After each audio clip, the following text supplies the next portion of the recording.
I'm Lisa Gray, Executive Director with the Simsbury Chamber of Commerce, and I'm here today with our featured member of the month for June, Sara Thornton. Sara is the co-owner of Ravenswood Natural Health. Welcome, Sara. Thank you, Lisa. Thank you for joining us today. It's great to be here. So tell us about Ravenswood Natural Health. What type of a store do you have? Well, Ravenswood is not just vitamins and supplements, and then again, it's also not just gifts and crafts. What I've tried to do is recreate a little vitamin store that you might have found in 1975, where you have all the vitamins and supplements and things that you need for a natural, not so much a chemical clean lifestyle, but a less chemically lifestyle. So you have clean things for your house, your vitamins, your supplements, your bath and body care, as well as local crafts and artisanal supplies from around New England. Oh, so what first piqued your interest in these types of products? Well, I was born a little prematurely in the 60s, and the only treatment for asthma at the time was a good-sized dose of speed and shove me into a room full of steam, say breathe or die. That stopped very quickly because I was not happy at all. So I taught myself to read essentially on my mother's nursing manuals to see what other treatments I could find. And that led me naturally into the other books, the other histories, what was used 100 or 200 years ago for asthma. And since we never really went to the doctor, it was also a case of what do you do for strains, sprains, bug bites, everything that you have for a child that is definitely not sitting around and doing nothing, and that's always outside and in the dirt and in the bugs. So that just led from one thing to another, that eventually it was suddenly 30 years later, I was an herbalist without realizing I was an herbalist, putting food on the table as an operations manager, and suddenly Ravenswood was just the next logical step. Because I had been out of work for about a year in the crash of '08, and then I was given an opportunity to open my own business, and it just seemed a natural fit that I could cram together all of the organizational and operational skills that I had with all of the herbal skills I had.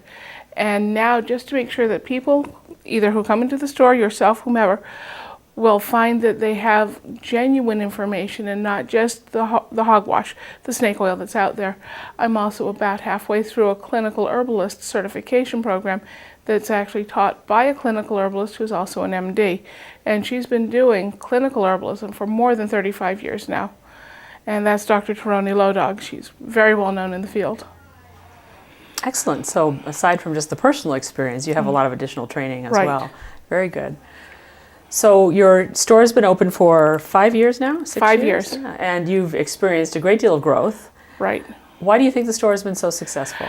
Because we focus on people. We focus on solving their problems and not selling them bottles of vitamins. We focus on what they really are after. If someone comes in and says, don't talk to me, I know you're going to sell me 20 bottles of vitamins, and then they put down 20 bottles of vitamins, I'll ask them what they're trying to solve. And if they name the 20 different symptoms, I'll ask them if they want to spend the $300 or the $500 that they have on hand, or do they want to spend less than $100 to solve the root of the problem that's causing these 20 symptoms. And we'll go back and forth like that. And because people realize that I'm honest and I'm not trying to sell them an excessive number of bottles of vitamins, and they realize that they can find what they're looking for in a reasonable price range, and that if they do want to spend money on the Cadillac vitamins, they can get the Cadillac vitamins, but also they can spend money and still be healthy without having to spend a lot. And I think what it is that we do listen. I think that's what it really boils down to, that we listen and then we respond.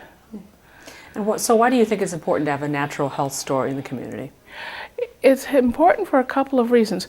First of all, not only do a lot of people have sensitivities to various chemicals, various additives, various things that are put in supplements that you normally find at the local drugstore, the local grocery store, but on top of that, if you treat the symptoms naturally, and I'm not talking about the serious chronic diseases, I'm not talking about stage 3 cancer, I'm not talking about AIDS or Alzheimer's, but if you take the average healthy bear and if you treat that person and support his or her health, and you support the nutritional needs, and you support that person with healthy supplementation, you find that you can have up to 40% reduction in cancer risk. You can reduce cardiac disease by 80%. And a $50 bottle of vitamins is a lot cheaper than a 5-year course for treating cancer, or a 10-year course for treating heart disease or chronic obstructive pulmonary disease, or something to that effect.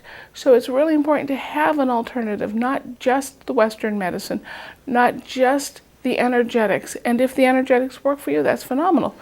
But people need to have more than one alternative to support a healthy lifestyle. Sure. And so what do you say to those people that balk at any type of supplement or natural product and say that the claims are all fabricated? I agree with them wholeheartedly to a point.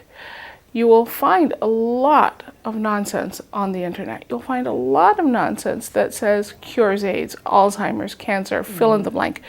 And when you run into a website that claims the government doesn't want you to know this, or that it cures 30 different serious diseases, those are huge red flags.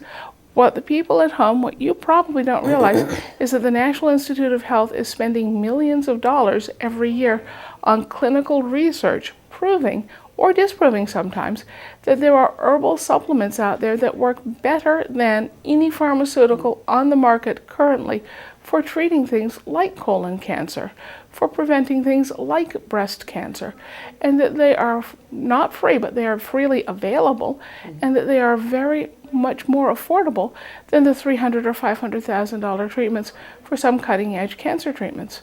That the NIH is supporting this. They're not trying to squash it. They're trying to prevent people from the snake oil salesman. So the people are right and say there's a lot of nonsense out there. But on the other hand, there's a lot of solid, reasoned science, nationally and internationally, proving that you need certain supplementation that is not available through food because you can't eat enough of that food source to get that supplementation to properly prevent or treat a disease. And that's what I would say. And I would say, come on in and I'll show you my sources. I will gladly hand you the links to websites and you can do your own research, which is what I've been doing for 30 years or more. That I've shown that, here's one website, pubmed.gov is perfect. That's one that I use all the time. And they will list both the good and the bad on any of the supplements. But yes, a lot of people are right on that. But what I have is supported by science, by clinical trials, by millennia of use. So yes, there's a lot of good stuff that I have. Good to know. So what issues should customers be aware of when they're purchasing a supplement or a natural product? The hugest one right now has to be country of origin. I believe as of 2017, I could have the date wrong, the U.S. government, the FDA, is requiring all vitamin manufacturers in the United States to be able to prove on demand country of origin, the potency, that is, does it actually have what's in the vitamin, what's in the supplement, what do they claim, and they have to prove that it is not contaminated with any heavy metals, pesticides, or other toxins. And that said, what you need to realize on that when you're looking for a good vitamin is that price isn't always the best. You know, buy two, get one free, they have to break the chain somewhere. Whether it's what's in the bottle, what the quality is, where it's located.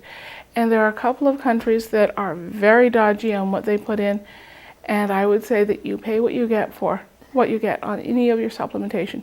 And you don't have to buy a $200 bottle of vitamins to get the best. You can get a good, decent multivitamin that doesn't cost a whole lot more than what you'd find in the grocery store or the drugstore, but it's a lot cleaner, and you know that it will definitely dissolve and definitely be absorbed in your system. So where should they be coming from? They should be coming from North America, US, Canada. Mexico would be a little dodgy depending on the company. Europe, anywhere in Europe would be just fine. Russia and China are very scary. Some things out of Thailand are good, some things out of Vietnam are good because you can't grow everything in a temperate climate. So you're looking at ginger, turmeric, the hot spices like that would be good. Some things out of India, depending on where in India it's coming from. So those things would be good. Russia and China, Middle East, I would be very, very cautious on those. And these are things that the average consumer just wouldn't know unless Not they at came all. in and spoke to someone who's really knowledgeable like Right. you are. And the other problem with that, and this is not for me, for anyone at home, this is not a plug for my business. This is a warning that if you go to a chain vitamin store, if you go to a drugstore, most of the time you're not going to find someone who knows a lot about these. They'll have something from the manufacturer, and anything from any manufacturer is going to try to sell that manufacturer's products. They're not going to try to sell, for instance, the best for you. It'll be the best for that company's bottom line. So what they really need to do is go into a small independent store. Mine, there's a couple of others in Avon and Torrington and Winsted. They're scattered all around. They can go in and they can talk typically to the owner, or someone on staff will have a lot of information for them. You talked a little bit about regulations of the federal government. So are natural products and supplements typically regulated by the federal government, and why do you think they should or should not be? The Dietary Supplement Health Act of 1994 was essentially a stalemate between the government and the natural supplement industry. What the industry came down with was that they would stop claiming to cure Alzheimer's, AIDS, etc. on their labels if the federal government did not wholeheartedly, like they were drugs, regulate and require proof and testing of the natural supplement industry. That said, there needs to be some sort of regulation on the industry outside of self-regulation.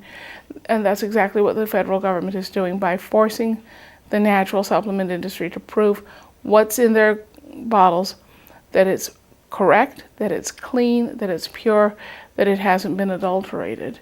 Some other supplements do need to be regulated. Epinephrine is one of those. I'm sorry, ephedra is one of those. It's a natural epinephrine. It's a natural speed.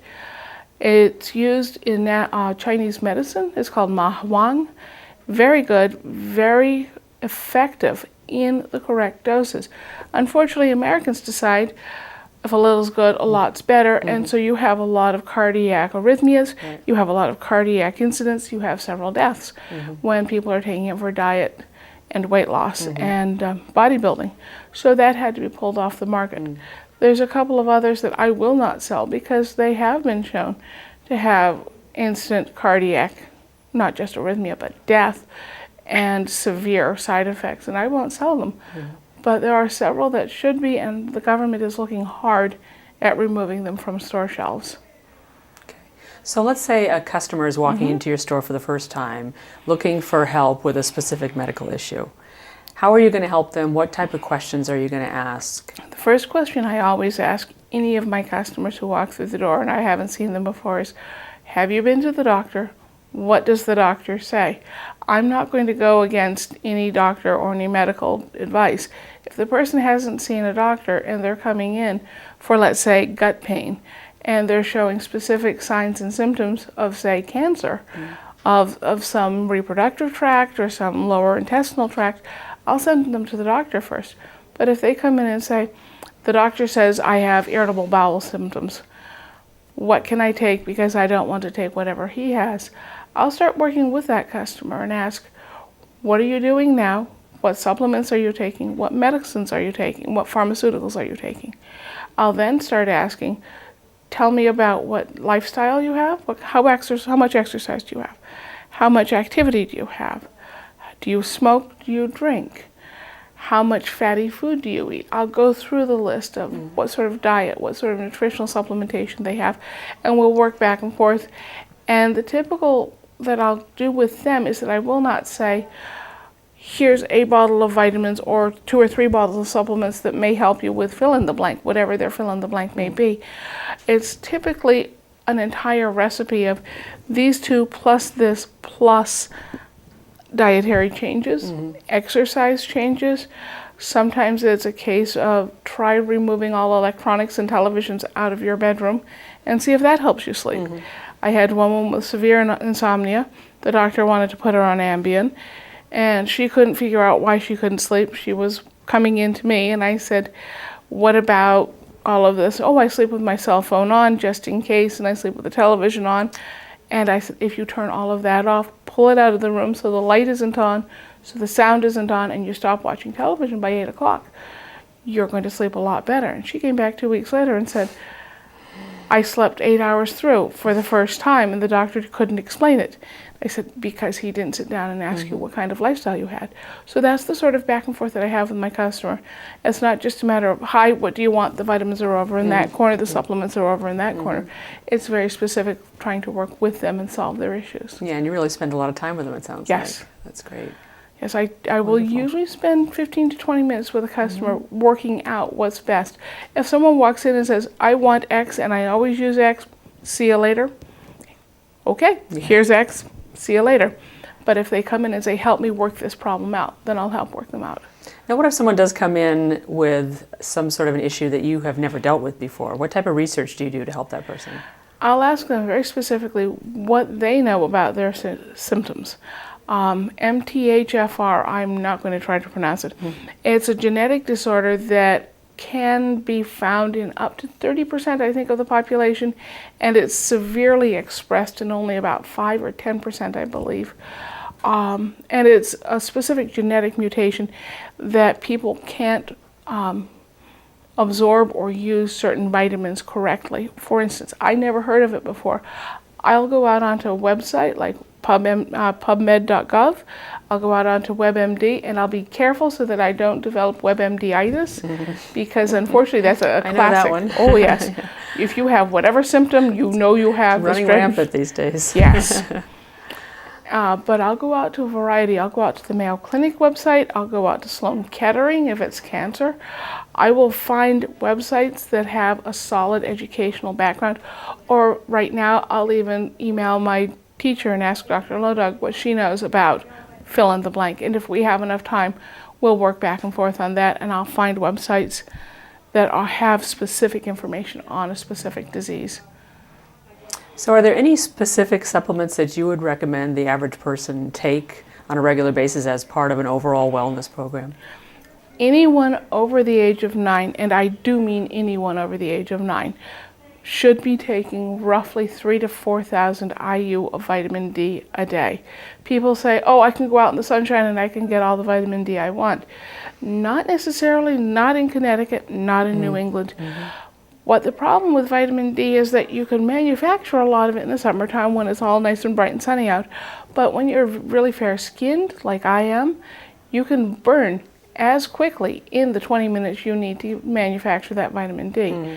Vitamin D is absolutely crucial for bone health, for eye health, for cognitive health, for immune health. And 3,000 to 4,000 is way over the RDA of 1,000 IU a day. Problem with 3,000 to 4,000 though, that is the clinical dosing to prevent bone fracture, to prevent eye problems, to prevent various cognitive issues. And if you can keep your blood serum levels up with the 3,000 to 4,000 IU a day, that will keep you in a really nice sweet spot for a lot of healthy options. So why hasn't the RDA been raised? They've already raised it at least once. They've raised it from 400 to 800 to 1,000, and that's within the past 3 years. There's a lot of trials coming out. There's a lot of information coming out. And with the various bodies that move the RDA, not just the FDA that moves it or the USDA that moves it, but they want to make sure that they're not over supplementing, that they're not shoving too many vitamins or too many IUs of a particular vitamin down your throat. And you'd have to get into the tens of thousands to get into the toxic range.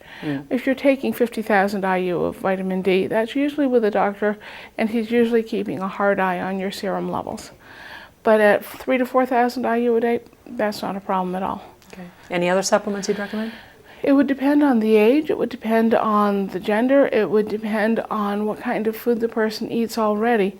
But typically the average bear should be taking a decent multivitamin. And I don't mean the Cadillac that gives you tens of thousands of percent, but something that gives you 70 to 100% of your RDA a day, because you can make it up. If you're eating well, you can usually make it up in your food. So that would help, because supplementation, especially a multi, is kind of like an insurance policy or your seatbelt. You know, you don't get the insurance policy thinking, I'm going to be in a crash, I'm going to get this insurance policy, or I'm going to be in a crash, I think I'll wear my seatbelt. You get it just in case you are in a crash. So you already have the supplement on board, you already have the multivitamins on board when you have, you know, some sort of health issue that arises. Anything else? Any other supplements? The other thing that I would suggest is to just go in and ask.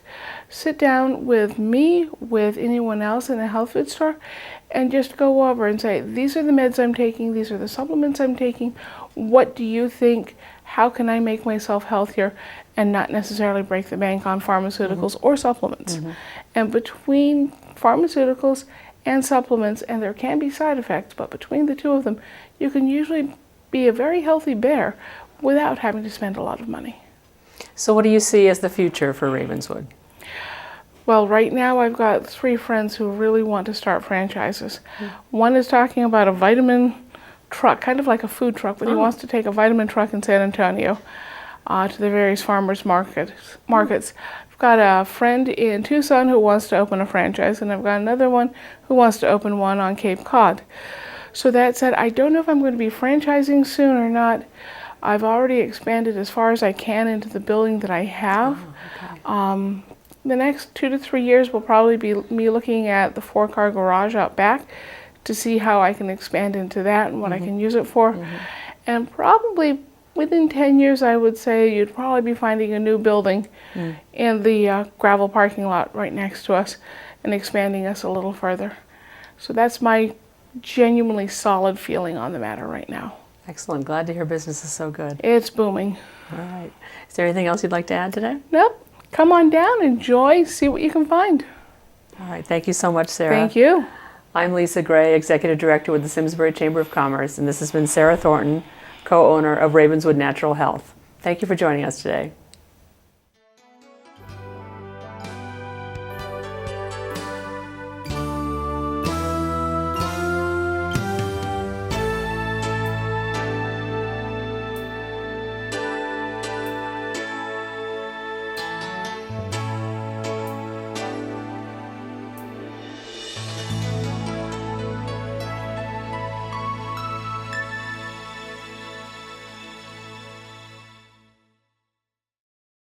Funding for Simsbury Community Television is provided in part by contributions from viewers like you. Thank you.